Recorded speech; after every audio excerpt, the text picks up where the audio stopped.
नमस्कार। भगवान श्री कृष्ण जी का संदेश आप सबके लिए। ये टाइमलेस जनरल और कलेक्टिव रीडिंग आप इसे जब देखेंगे आपके लिए तभी रहेगी, और ये गाइडेंस की रीडिंग रहती है। ये सभी के लिए रीडिंग है, सभी जेंडर के लोगों के लिए रीडिंग है, सभी वर्ग के लोगों के लिए रीडिंग है। अगर आप चैनल पर नए हैं, अभी तक आप इसे सब्सक्राइब नहीं किए हैं, तो आप इसे सपोर्ट करने के लिए सब्सक्राइब कर दीजिए। अगर सब्सक्राइब कर दिए, थैंक यू सो मच, दिल से धन्यवाद, शुक्रिया। बेल जरूर प्रेस करिएगा, जिससे हम जो भी रीडिंग ले आए आप तक सबसे पहले पहुंचती रहे। हमारा एक और चैनल आप देखिए, उसे उसका लिंक डिस्क्रिप्शन में है। उसका कंटेंट, उसका टॉपिक अलग है, आप देखिए। अगर आपको पसंद आए तो आप उसे सब्सक्राइब कर लीजिए, ठीक है। अगर सब्सक्राइब किए हैं, थैंक यू सो मच, दिल से धन्यवाद, शुक्रिया। बेल जो प्रेस कर दीजिएगा, जिससे हम जो भी कंटेंट ले आए, टॉपिक ले आए अलग अलग, आप तक सबसे पहले पहुंचती रहे, ठीक है।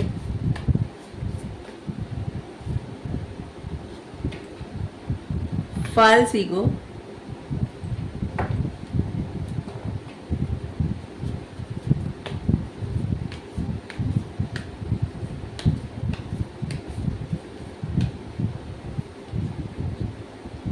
ग्रेट सोल,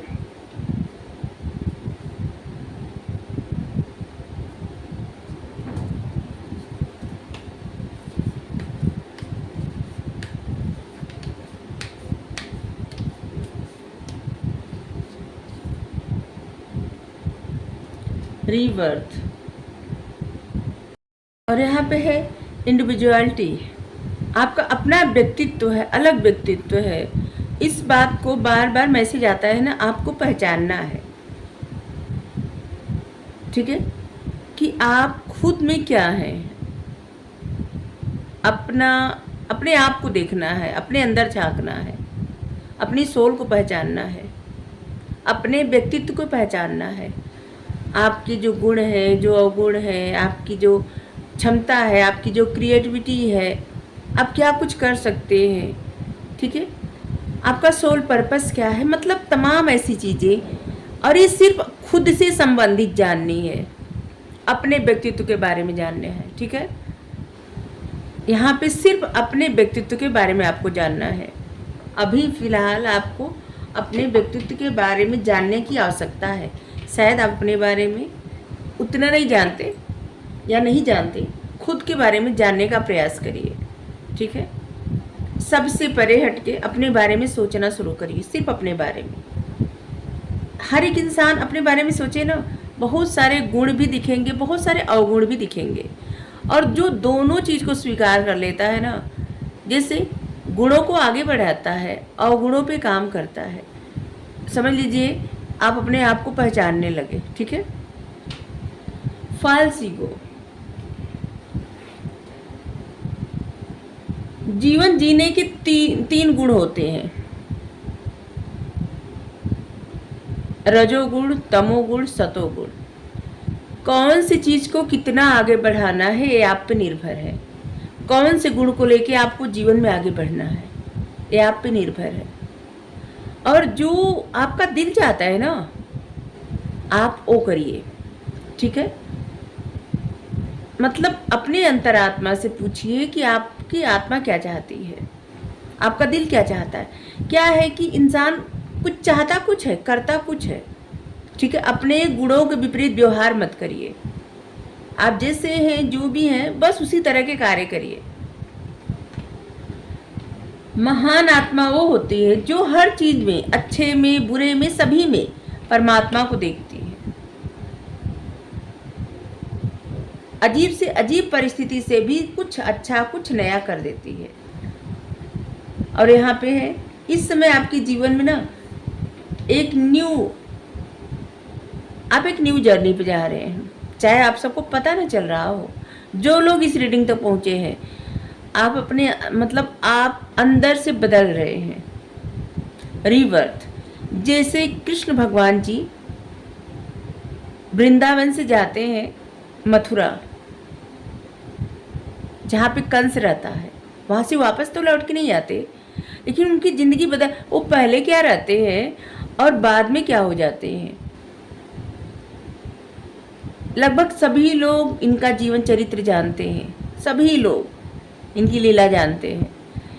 तो वो जब वृंदावन से जाते हैं मथुरा, तो फिर वो कितने बदल जाते हैं और एक नई जर्नी शुरू होती है। बस गोकुल और वृंदावन में क्या रहते हैं, एक ग्वाला, माखन चुराने वाला, सबको सताने वाला, रास रचाने वाला, नृत्य, गायन, बांसुरी, ये सब उनको प्रिय रहता है। लेकिन जब मथुरा जाते हैं तो बांसुरी भी छोड़ देते हैं, सब कुछ छोड़ देते हैं वहीं पे, और वहाँ से उनकी ज़िंदगी नई शुरू होती है। और बस इसी तरह से इस समय बहुत सारे ऐसे लोग हैं जिनके जीवन में ऐसी ही परिस्थिति चल रही है, एक न्यू जर्नी, नया फेज आपके लाइफ का, और इसको किस तरह से किधर ले जाना है ये आप पे निर्भर है। इसको आप अच्छा भी बना सकते हैं, बुरा भी बना सकते हैं, तो आप पे निर्भर है। और महान आत्माएं वही होती हैं जो हर परिस्थिति से लड़ करके अपने वजूद को नहीं खोती, अपने वजूद को कायम रखती हैं, अपने आप को, अपने व्यक्तित्व को कायम रखती हैं। किसी कोई भी परिस्थिति हो, खुद को बदलिए मत। मतलब यहाँ पे खुद को बदलिए मत का मतलब क्या है कि जैसे किसी किसी की आदत होती है बहुत एक अलग ही दुनिया में जीना, क्रिएटिव दुनिया में जीना, ठीक है। समझ लीजिए कि जो उनकी आदत होती है ना, वही उनकी पावर होती है, स्ट्रेंथ होती है। किसी किसी की आदत होती है हर किसी से बहुत प्यार से रहना, किसी किसी की आदत होती है बहुत ज़्यादा गुस्से में रहना, ये भी आदत ही होती है। जैसे दुर्योधन की आदत थी हमेशा क्रोध में रहना, यहाँ तक कि महाभारत का युद्ध करा दिया, इसके बाद भी उसको स्वर्ग मिला, क्योंकि उसने वो भी अपनी आदत नहीं छोड़ी। और जो भी किया पूरे पुरुषार्थ के साथ, एक योद्धा की तरह, और हर गलती को स्वीकार भी किया। और इसलिए जब अर्जुन पूछे कि इसको स्वर्ग क्यों मिला, तो भगवान कहे कि एक योद्धा की तरह जिया और एक योद्धा की तरह एक वीर गति को प्राप्त हुआ। और इसलिए आपकी जो भी आदतें हैं, जो भी जैसे भी लोग हो, कुछ सबकी हर किसी की आदत अलग होती है, ठीक है। यही तो भगवान की लीला है। इस संसार में जितने जीव हैं, जितने व्यक्ति हैं, न तो किसी का चेहरा एक दूसरे से मिलता है, न तो आदत मिलती है। पूरी तरह से कोई किसी से नहीं मिल पाता, कोई भी, किसी की आदत, किसी का चेहरा, किसी का रंग रूप, कुछ भी नहीं, सब अलग अलग है। ये सोचने वाली बात है। तो इसी तरह से अगर भगवान न रहते ना, एक सत्ता नहीं रहती ना, तो कुछ भी नहीं रहता है। कोई तो ऐसी सत्ता है जिसको हम जिस रूप में चाहते हैं उस रूप में मानते हैं, पूजते हैं, ध्यान करते हैं, दुख में पुकारते हैं, खुशी में धन्यवाद करते हैं। वही एक सत्ता है। चाहे उनको देवी माँ कहें, राम कहें, कृष्णा कहें, श्री हरि, भोलेनाथ, वाहेगुरु, मतलब किसी भी नाम से उनको पुकारे, वही है एक सत्ता। और उनको जिस भी रूप में लोग पुकारते हैं उस रूप में वो आते हैं।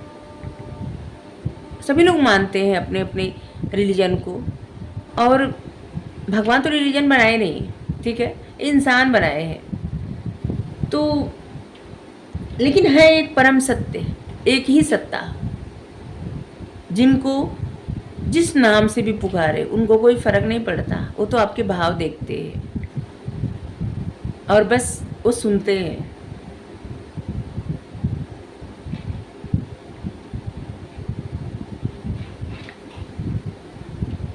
तो यहाँ पे है कि हर किसी की अपनी अपनी आदत है, ठीक है, और अपनी आदत के अनुसार ही आचरण करें, ठीक है। अपने आप को क्या है ना, जैसे इंसान रहता है उसके विपरीत आचरण करने लगता है तो भटक जाता है। ठीक है, और जैसे है वैसे ही आचरण करें, आपके लिए बेहतर है। ठीक है, और उसी में आपका सोल पर्पस भी छुपा है।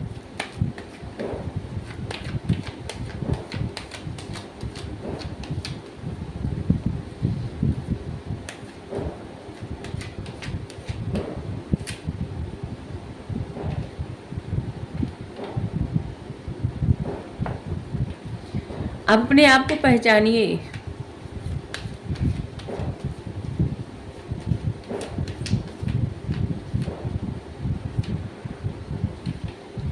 जिस इस कार्ड को देखिए, यहाँ पे कितना कुछ है, कितना कुछ है देखने को, लेकिन ये व्यक्ति कहीं देखना नहीं चाहता।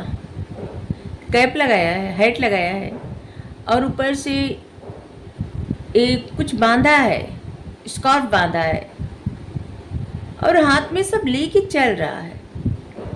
मतलब मन का बोझ, कुछ और नहीं दिखाई देना, अपने ही आप में घुटते रहना, जबकि कितना कुछ है, प्रकृति है पूरा साथ दे रही है। यहाँ पे कितनी हरियाली है, फूल खिले हुए हैं, यहाँ पे यूनिवर्स है, सभी लोग सपोर्ट कर रहे हैं, एंजल, यूनिवर्स, सब लोग सपोर्ट कर रहे हैं, लेकिन ध्यान कहाँ है? फॉल्स ईगो, अपने आप को न पहचान पाना।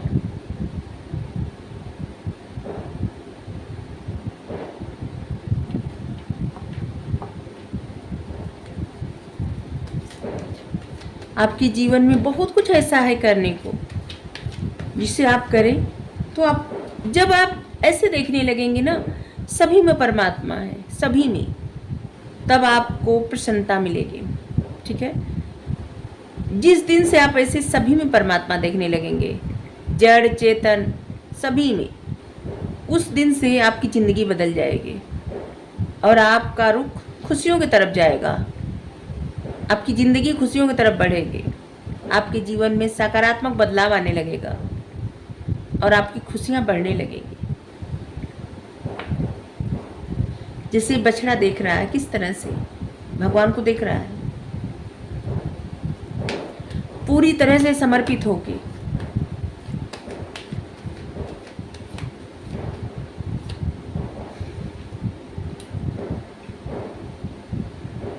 रीबर्थ, इस समय ना जैसे लग रहा है, जब जो आपकी लाइफ में ऐसा फेज आता है तो किसी प्रकार का आपको गिल्ट सताता है, और बार बार ऐसे ना बचपन से लेके पूरे समय की यादें आने लगती हैं। बहुत ज़्यादा भावुक हो जाना, क्रोध में आ जाना, बहुत सारी चीज़ें, बातें सताना, और बस यही, मेरे साथ ऐसा क्यों हुआ, मेरे साथ ऐसा क्यों हुआ, या मेरे साथ ये बुरा हो रहा है, ऐसा कुछ, ऐसी एनर्जी में आप हैं इस समय। जबकि आप इस समय ना जो भी सोचेंगे, जैसी आप मतलब कल्पना करेंगे, रचना करेंगे अपने जीवन, आगे की जीवन का, वो जो कल्पनाएं होती है ना, वही रचना होती है आगे के जीवन का, भविष्य की रचना होती है वो। ठीक है, आप अपना भविष्य स्वयं निर्धारित करते हैं, कोई और निर्धारित नहीं करता। जो भी आप सोचते हैं ना, साल 2 साल 4 साल बाद वही चीज़ें सामने आने लगती है, बस वैसे ही जीवन चलता रहता है। और इसी तरह से हम कह रहे हैं कि सच में हर कोई अपनी भविष्य की रचना स्वयं करता है, अपनी सोच से और अपनी मेहनत से। जैसा आकार देना चाहे वैसा आकार आप दे सकते हैं। जैसे यहाँ पे 8 नंबर आया, 88 आया, देखिए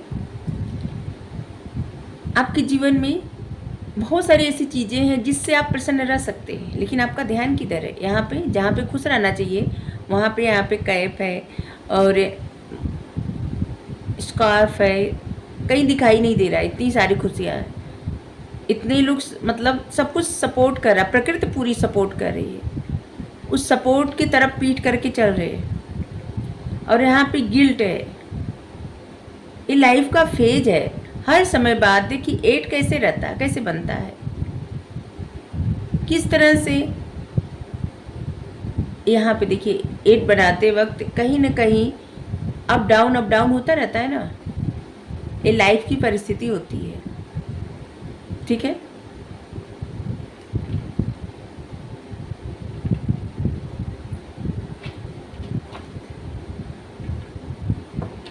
और यहाँ भी आ गया, अपने आप को पहचानिए, अपने व्यक्तित्व को पहचानिए। ये जो कुछ भी प्रकृति कर रही है, भगवान कर रहे हैं ना, आपको अपने आप को पहचानने के लिए कर रहे हैं। स्वयं को पहचानिए, स्वयं को पहचानना बहुत ज़्यादा ज़रूरी है। भ्रम से निकलिए, अकुलाइए मत। इस समय जो भी परिस्थिति है ना, अकुलाइए मत। जो कैटरपिलर होता है किस तरह से धैर्य रखता है, इसके बाद ट्रांसफॉर्म होता है और एक बटरफ्लाई बनता है और खुली हवा में सांस लेता है, उड़ता है। किस तरह स्थिति जब उड़ती है कितनी सुंदर लगती है, लेकिन इससे पहले उसको बहुत दर्द रहता है क्योंकि एक कीड़े का आकार रहता है। और किस तरह से कितने उसकी लाइफ के फेजेस के बाद वो तितली बनती है। बस इसी तरह से आपकी ज़िंदगी में यही चल रहा है।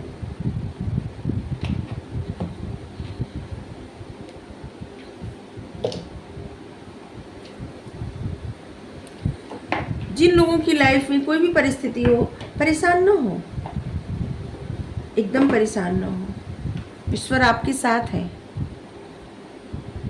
जीवन में सुख दुख, अच्छा बुरा सब कुछ आता जाता रहता है, कुछ भी हमेशा के लिए नहीं रहता।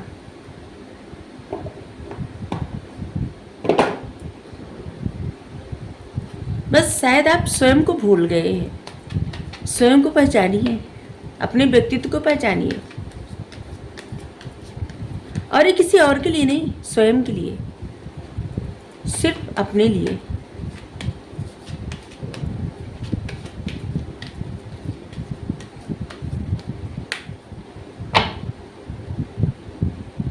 सोल एक्सपेंशन, महाअवतार बाबा जी, आपकी चेतना बहुत ज़्यादा जागृत हो रही है। आप अपने और दूसरों के साथ जो रिश्ता होता है ना, कनेक्शन होता है, मनुष्य का मनुष्य के साथ जो रिश्ता होता है, कनेक्शंस होता है, उससे आप भली भांति समझ रहे हैं, समझ रहे हैं। और यहाँ पे राधा माँ का कार्ड है। अपने खोए हुए पार्ट को जागृत करिए, ढूंढिए, अपने रिश्ते में हार्मनी, पीस, हीलिंग लाइए। और रिश्ते से तात्पर्य सभी के साथ, अपने रिश्ते से सभी के साथ, अपने माता पिता, अपने पति पत्नी, अपने प्रेमी प्रेमिका, अपने बच्चों, अपने भाई बहन, मतलब आपका जिनसे जो भी रिश्ता है, वहाँ पे हार्मनी, पीस लाइए, शांति लाइए। अगर आपको रीडिंग अच्छी लगी जरूर बताइए। Thank you so much. Radhe Radhe.